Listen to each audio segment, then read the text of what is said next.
Céticos argumentam que Jesus teve um desfalecimento na cruz, ou seja, que ele não morreu verdadeiramente, mas foi colocado no túmulo ainda estando vivo.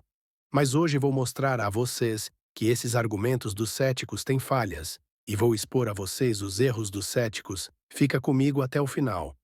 A teoria de que Jesus apenas desmaiou na cruz e depois escapou do túmulo não se sustenta diante das evidências históricas, médicas e lógicas. Aqui estão os principais motivos. 1.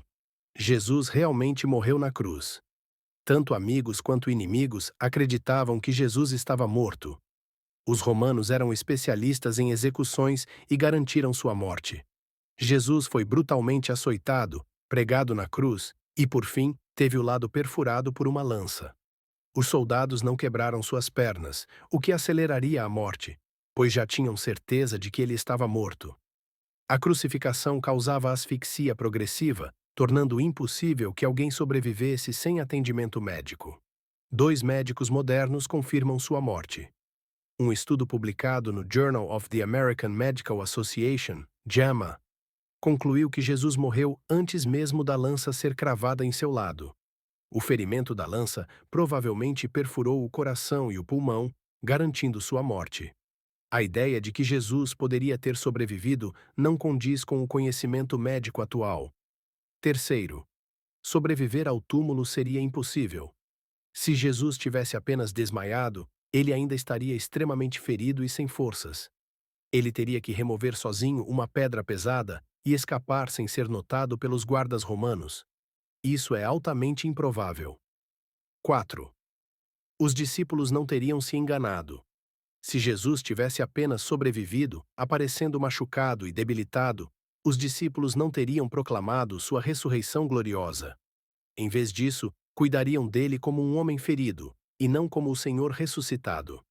No entanto, eles passaram de medrosos a pregadores ousados, dispostos a morrer por sua fé. Isso só faz sentido se realmente tivessem visto Jesus ressuscitado. O impacto histórico da ressurreição.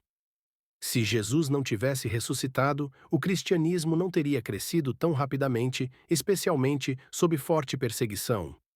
Ninguém daria a própria vida por algo que soubesse ser uma mentira. Jesus foi embalsamado. José de Arimateia e Nicodemos prepararam o corpo de Jesus com cerca de 34 quilos de especiarias e bandagens.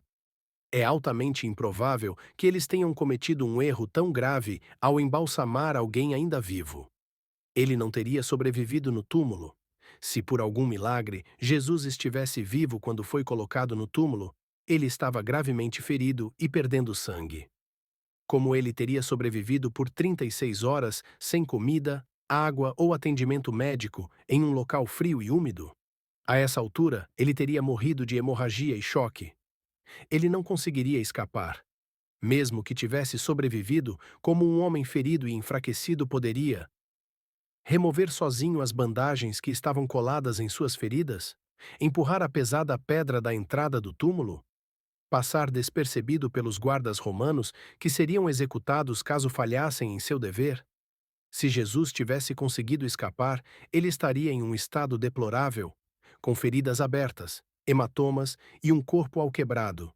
Ninguém olharia para ele e diria: ele venceu a morte. Pelo contrário, os discípulos teriam sentido pena e tentado levá-lo a um médico.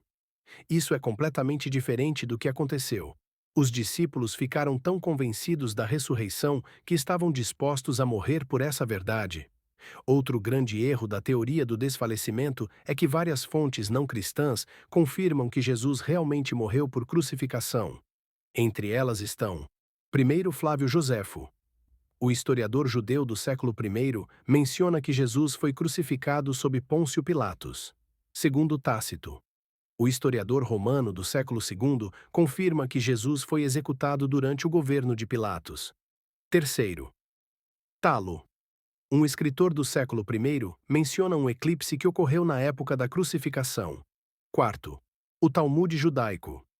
Esse documento, que não é favorável ao cristianismo, afirma que Yeshu, Jesus, foi pendurado em um madeiro na véspera da Páscoa. Como essa fonte vem de opositores do cristianismo, não há razão para duvidar de sua autenticidade.